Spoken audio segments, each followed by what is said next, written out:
to Antelope Beads, and thank you for joining us, and thank you to Amalia for being willing to put on the class. We're a new store to the area, so if you know anyone who's interested in beading, please tell them about us. Our store's open Wednesday through Friday from 9 to 4, but we're online as well. I'm not going to take up any more of your time because I'm really excited about learning about your leather, and hopefully the participants are too, so take it away. Okay. My name's Amalia Fernand, and when I was growing up, my dad made shoes out of leather. So I'm wearing some of the shoes as an example. And he had all different kinds. And so as a child, I was always just picking up scraps of leather off of the floor and making things out of them. I used to make little hair ties that I sold for 25 cents when I was very young, maybe 5 or 6, that I would decorate. So I was always making things out of the scraps that were just laying around on the floor or that weren't good enough for the shoes. So when I was 13, my mom was going to Australia and I wanted to go with her. And she said, well, the plane ticket costs $2,000, and I was babysitting at the time for $2 an hour, so that was going to take a while. So my mom encouraged me to start my own jewelry business to raise the money for the plane ticket to Australia. And I ended up going to Australia when I was 13 and learning a very valuable lesson, that if you want to go somewhere, you want to do something bad enough, you can always figure out a way, and always use your creativity to figure out a way. So since then, I've traveled to 26 countries. On most of those, I've worked with children. I teach my master's degrees in environmental education. So I have my own environmental education organization. It's called Nature Explorers International. And so I bring magnifying glasses, binoculars, and art supplies, and I do a lot of volunteer work with children and with animals. I recently spent a year in Borneo working with orangutan conservation. And everywhere I go, I bring these art supplies and stuff with me, but also I have a little hole punch and a little bit of leather stuff. And having the leather on the side has really helped me to be able to have this sort of career doing what I want to be doing, working with kids, teaching environmental education, because I have this side business on the side. So I have bracelets that are in stores on consignment. I have orders to different places that I fulfill. I have an Etsy shop. I can sell things along the way. I can get things at stores along the way. I can trade for things when I run out of money.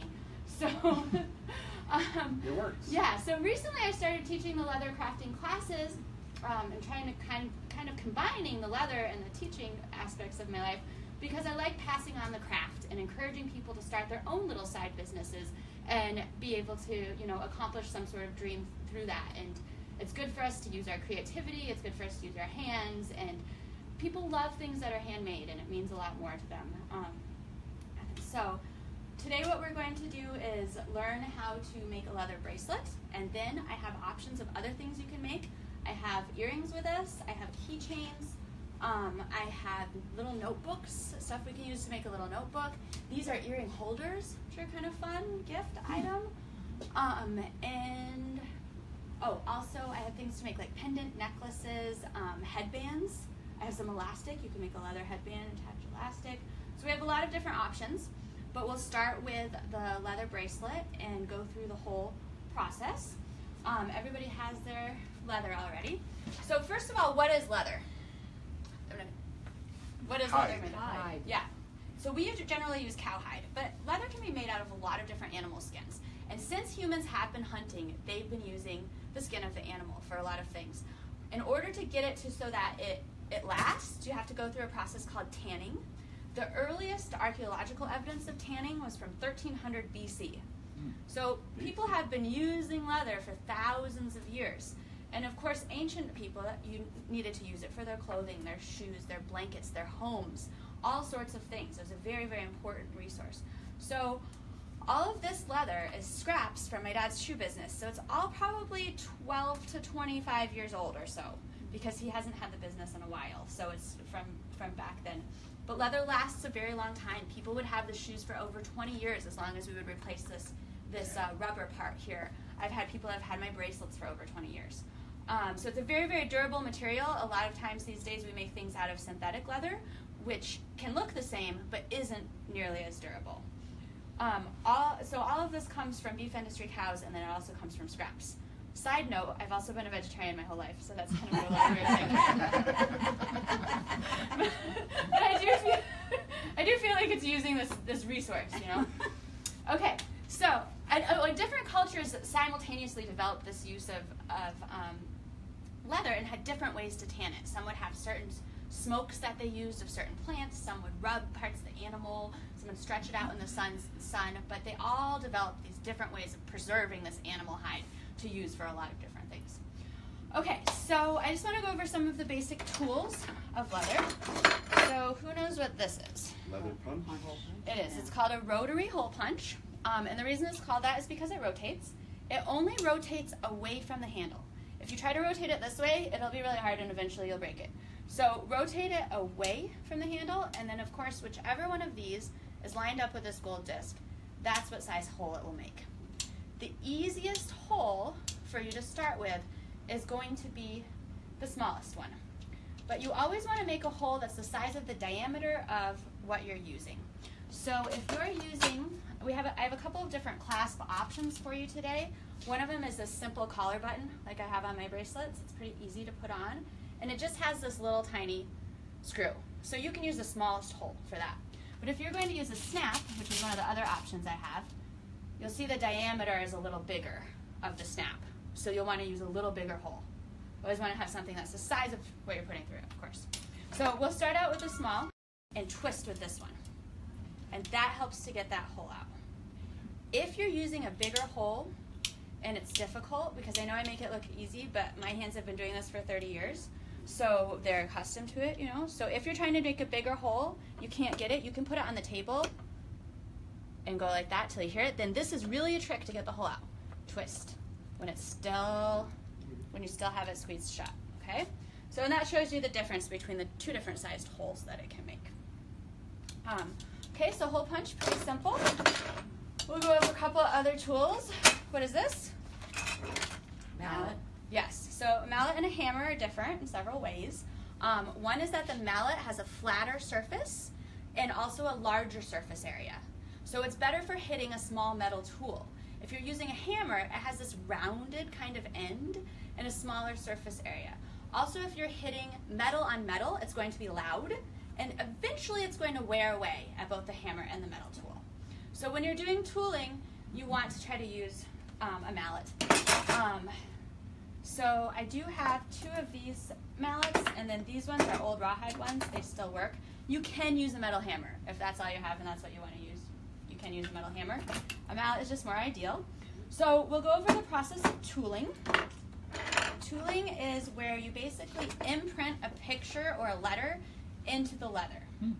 And I have different kinds of leather. This kind of leather tools a little bit better. This kind of rawhide leather than the black or the brown. It holds it better, but this kind of leather, you have to get wet first. This is a softer leather, so it indents easier, it tools easier, but it can also tend to kind of mush the picture around because it is softer. Where this is harder, so it stays in there better, but you have to get it wet first. So for tooling, you'll pick out the picture that you want. I have a lot of different metal tools, and you'll notice they all have a different thing on the end, okay? Hard boards around. So it's best to do it, the harder the thing you have underneath you, the better. So you don't want to be just tooling on like a plastic table or something. That's not going to work very well. So you want to have a nice, durable surface underneath you. I use this stump table actually a lot that my dad made from a stump in our backyard. Okay, so then a couple tricks with tooling is that you want to hold it straight up and down. If you hold it sideways, then you're obviously not going to get the whole picture. You also, it works better if you're standing up and you're kind of leaning into it. You're pushing it down a little bit, okay?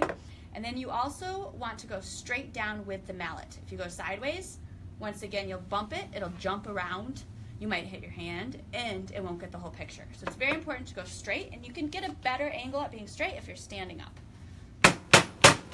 Just a couple of hits. All the tools are different. You'll have to kind of play around with that a little bit. And then there's the heart. And your leather, okay? A little trick for that is if you pull the back of the leather and it kind of disappears, then it's not in deep enough. Some of these tools are older, so the ones that are not as sharp are going to need to be hammered a lot harder. If you can't get it in, you can do it on top of something that's metal. But the risk with that is that if you go too hard, it goes all the way through, and then you rip your bracelet. So it's best to try on the wood first, but if you're just really not getting it in deep enough, then you can try with the metal underneath for some of these older ones. Some of these tools are 20 years old, you know.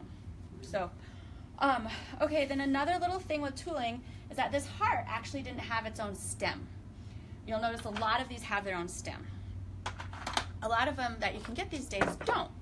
And so all of the letters do not have their own stem. So when you want to do a letter, you have to pop it onto one of these stems. And there's several of these around. They have nothing on this side and this shape here and usually a little button here. You'll notice I do a lot of classes with kids and they'll just put the letter on the bottom of anything here. So notice they put it on anything that fits in. Yeah. And then it gets stuck there. So if you can't find a letter, like if you're looking for I, oh, here it is, stuck on this. So ask me and I might know some things like that to be able to help you find them, okay? So, but if it's the proper stem, it'll fit on there nicely, okay? So the trick with the letter is that you want to get it the right way. So the different tool sets come with different ways to give you a guide to which way is the right way. This one of this font, it has this tiny, tiny, tiny dot in the corner. If that tiny dot is facing you, then that letter is the right way. There's like another one of the tool sets. This one has a tiny letter in the middle. So I'll come around and show you. Do you see those tiny letter and that tiny dot? Mm-hmm. If those are facing you, then that letter is going to be the right way. So, let me see that tiny dot and that tiny letter, and it's super tiny. Zoom in while you've moved away from your workstation. Okay, so see the tiny letter and the tiny dot in the middle? I mean, they're Yeah. super Yeah. minuscule, Yeah. tiny. Gosh. Yeah. So the other thing you can do is that you can just press it in if you want to just see what it's going to look like. You can just take it and press it, and it'll make the indent, but that's not going to be permanent. So that can just give you, if you don't want to look for the tiny dot, you can kind of do it that way too. Okay, so same thing. You want to hold it straight up and down, go straight down to the mouth. Hammering is really more about moving your wrist back and forth rather than your whole arm back and forth. So all you really need to do is stay nice and close and your wrist up and down like this. Okay, then there's the H. Apparently I love someone with an H. And okay, so that's the basics of how you're going to decorate your bracelet and how you're going to punch your holes. So of course you also want to fit your bracelet to you. So this is an example of one with the collar button clasp. I also have these snaps. So I'll show you guys how to do both and you can decide, or if you want to make multiple bracelets, you can make some that are different ways for gifts for people. If you put your clasp on first, then you know exactly how much space you have to decorate, and then you can figure out where the center point is if you want to put a name in the center or something like that. So it's a good idea to put your clasp on first. If you're making it for yourself, you can easily measure it to yourself. This one's a little big for me. If you're making it for someone else, we can put a buckle, which makes it adjustable. Or we can try to guesstimate on someone else's wrist, and I can show you how to adjust it later, you know? So the three kinds of clasps I have are buckle, snap, or collar button, which is also called a Sam Brown button or a button stud, are the things that you'll see this called in catalogs and stuff. I like to use these because they're the easiest, and they're easy for people to get off and on, and they stay on really well. So, Can you do multiple holes to make them adjustable? you can, but then you're going to have a little flap sticking out if they use the lower hole. Okay. But yeah, you can. Okay, so let's say I want to make this strip into a nice bracelet with a snap. We need a hole on the end where we want our snap. We want it to be about the diameter of the snap, so I'm going to use the second hole because that looks about the size of that. Remember, if you want to mark where you want your hole, like if you want to measure the exact center point, you can measure it with a ruler and then mark it with this tool right here. This one is bent, also for my children's programs, but here's what an awl should look like. This is all AWL, okay? So it still works, just bent. So see, now I have this hole marked. So now I know exactly where to aim my hole punch for. And you can use the awl to trace on the leather. If you don't want to make a straight bracelet, you can make a pattern. I have several patterns here of different shapes of bracelets that I've made. These ones have buckles, so you'll see they have the extra space for the buckles. And then you can trace that onto the leather using an awl. An awl is a very useful leather tool. Okay, so we've marked our hole, and now take our hole punch, let it go on the hole, take your hands to the very back, squeeze, twist. Now we can put our snap in. I have two different colors of snaps. I have this black and this antique brass color. I'll use black on the black, I guess. So looks like my hole wasn't quite big enough. So I need the third hole. So if your hole's not big enough, then just go back, make the bigger hole, put it in, twist. Okay, so now we can put the top of the snap in. Now we need what I call my snap map, because snaps are kind of confusing. So when you buy snaps, they should come with this little key, and this is going to tell you how to put the different parts together. Every snap has 4 parts. So snaps can be complicated because you have to keep track of all of these different parts, and you also have to keep track of a snap setter. So I'm going to look at my little snap map, and this part is called the cap, and it says here that the cap goes with the socket.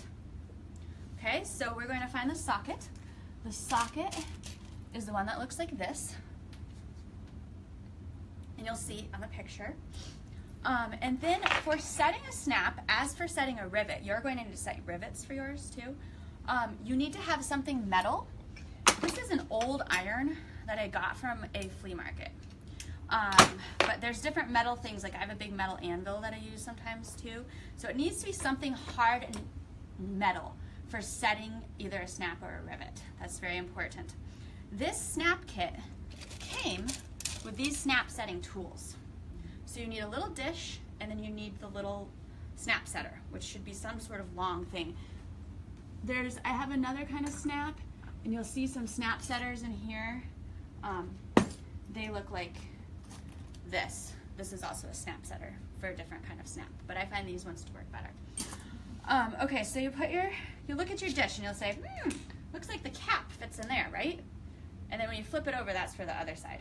So use the side that's for the cap. Put your socket back on. Okay. Then there's a little part that sticks out of the snap setter. That's going to go in the very center of your socket. And basically what you're doing is you're squishing that center around and spreading it out so that it holds the snap on. So you want to do it on something metal with a metal hammer. That's going to work the best. You just go straight in. And then you check. Make sure it's on there, and you should see it should look like the metal has all kind of broken open and spread around there. See that? Because now I'm videoing, I can't really see anything. Okay, got it. Okay. So now you have to do the other side. So this is kind of the, did you see? Yeah. So it's like, yeah. So now you have to do the other side. So this is kind of the tricky part because you have to think, oh, how does it go around? A lot of times people put them on and then they're backwards. So whatever you're doing, you want to think about how is it going to go. Well, you want the part that's going to go into the socket to be sticking up here. So we make our hole, and we look at our snap map, and now we need the post, and we need the stud. So we find the post in here, which looks like this, and we find the stud, which looks like where is the stud? This, okay? So this is the part that goes into here, so you can see that. So, okay, let's check it. All right, so we want the post to go up through the hole. Flip this thing, because this fits now in here. Put this on this way, and then just do the same thing. Put the snap setter in, real straight. Oops. Get that later. There it goes. And then check it. and there you go, it snaps. If it's not, if it hasn't opened up all the way around there, just put your little tool back in and do it again. Just do it harder, okay? If you get it really crooked and it's not going to work, then sometimes you can take wire cutters, depending on how tight you got it, and cut it off, and then just use your same hole and try again. Another good reason why to do your clasp first, because if you mess up the clasp, but you've already decorated the whole bracelet, you might be sad. So,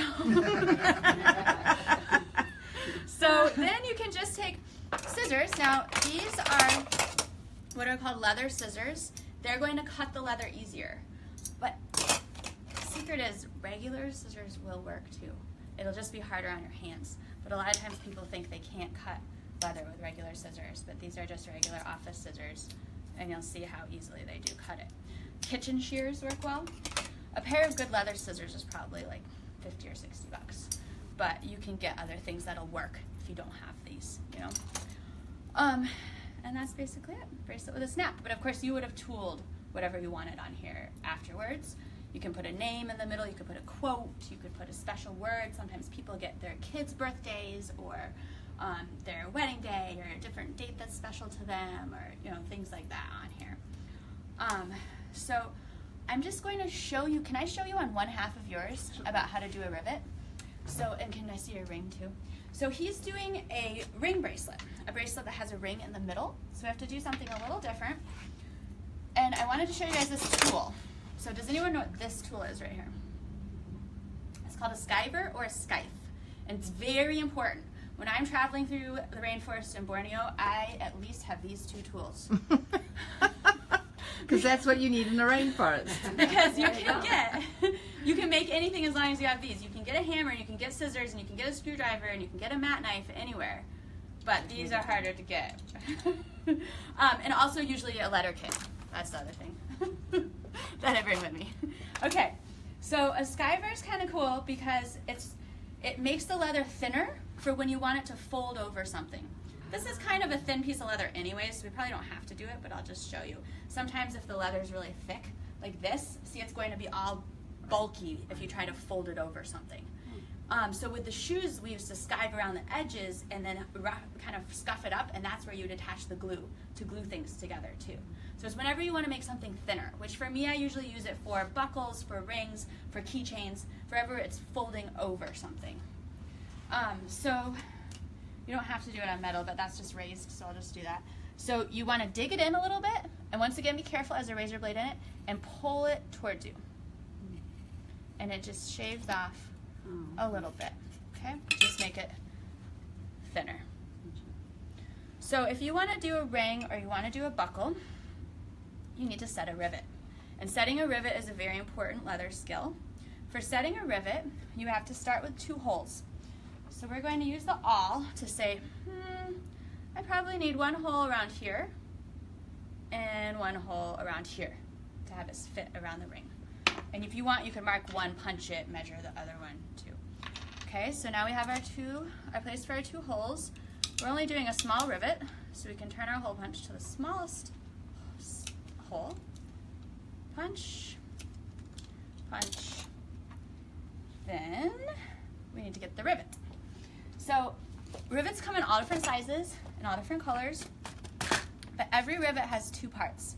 You can also get decorative rivets. That's what like these things are, is they're decorative rivets, and they're not really to put 2 pieces of leather together, they're just to decorate. There's rhinestone ones or those turquoise ones that you like. I think Kelly can get those probably. Yep. So a rivet has 2 parts. It has a stem, which is the long part obviously, and a cap, and those 2 go together.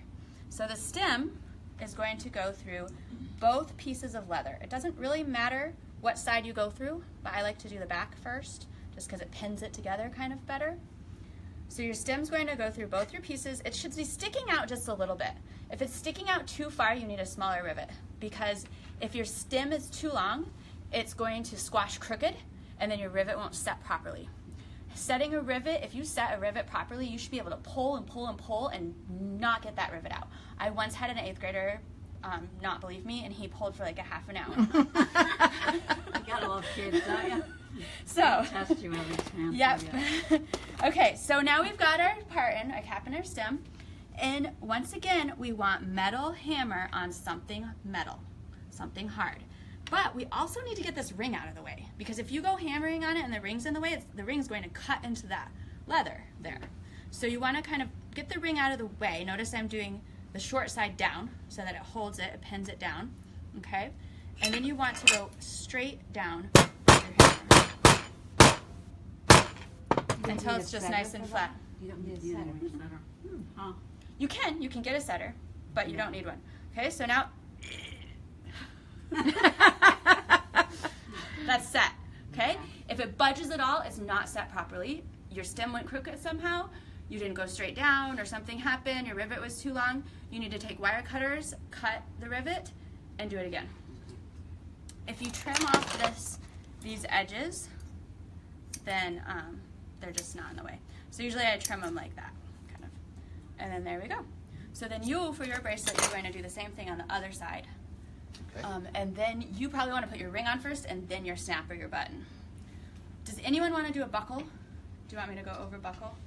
No? Okay. For a buckle, I'll just tell you what you need. You need a slot and 2 holes. So with this for a slot, you make it with a tool like this called a slot punch. And you do it the same way as you do tooling. You just hammer it till it goes all the way through. Okay? And then you just do 2 holes, and then the buckle threads into there with this thing going back and forth, the tying in the slot, and then you just rivet, just like we saw. Rivet the 2 holes together. Okay? So, just so you know. Okay. So, I think we can go ahead and just get started. Have you guys What's make the other your... one that you prefer? Oh, the collar button. Yes. The collar button is really easy to put in. So it has this screw on the bottom, and it's just like a screw, and it's just threaded. And all you need is a hole at the end of a bracelet. So the second smallest hole is usually good. So we put our hole in, and then the screw goes up from the bottom, and then the top screws on. And you can tighten it with a screwdriver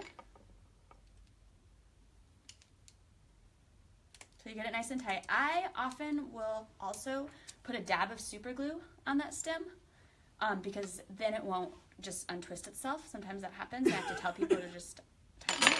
So if you want to make it more secure, you can also super glue it in. So now all you need is the holes for the other side. There's a couple of different ideas about how to do this. Some people will just put one big hole that this whole button can fit through. But the problem with that is that eventually that's going to loosen up.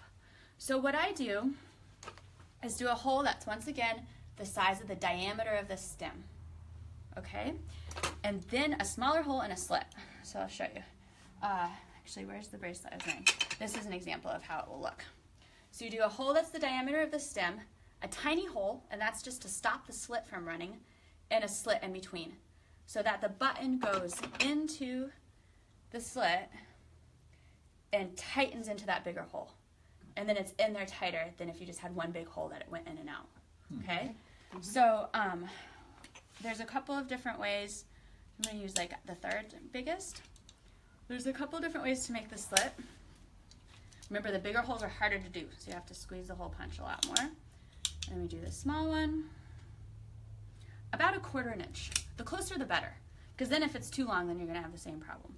So the closer the better is something I've learned with these little holes. You can either cut it with leather scissors, but if you don't have leather scissors, it's going to be hard to cut it with regular scissors. I've broke some scissors that way. So you can also do it with a knife and just cut that little slit right there. But you want to be careful with a knife because you don't want to cut too far. This is a very dull knife. Okay, and then there you go. And then you can trim this, and I like to leave a little tab here because then you have it to pull when you're taking it off. If you cut it too close, it can be a little bit hard to get off. And they're a little bit tricky. Oh, my slit barely cut through, that's why. So they're a little tricky at first, they're a little bit hard, but that's on purpose because it loosens up. So the little hole is towards the end. No, the little hole is in. The big hole is towards the end. Good question. So the big hole is towards the edge of the bracelet because that's the way it pulls into there. The little hole is towards the inside of your bracelet. The only function of the little hole is it just stops that slit from running. You don't even really need it. Okay. you could just do like how we do these ones is for this jeans button is just a big hole and a big slit. Basically, it's the same idea as a button on your jeans. Okay. Yeah. And yeah, so I have enough for everybody to do one bracelet with the collar button. I went to Michael's today and they only had one package. So I usually get them online by the gross, but I have been doing all the classes and I'm out of them mostly. So anyways, I've enough for Now you everyone can get them to at do. Antelope Beads. Yeah, now you can get them at Antelope Beads. I have enough for everyone to do one of these. I have plenty of snaps and buckles. So if you want to make more than one bracelet, you can, but just with a different clasp. Okay, so I think we'll go ahead and get started, and I'll just try to help I everybody. think we'll end the video here because everyone's going to start making their own bracelet, and I'm going to sit down and try and make my own bracelet. It's going to get loud. Yeah, it's going to get loud. So thanks, Amalia, and thank you for everyone for participating. And we've had some comments on Facebook, Oh, so I'll cool. have a look at those when we're done. But Okay, I think we can thanks, end. guys. Bye.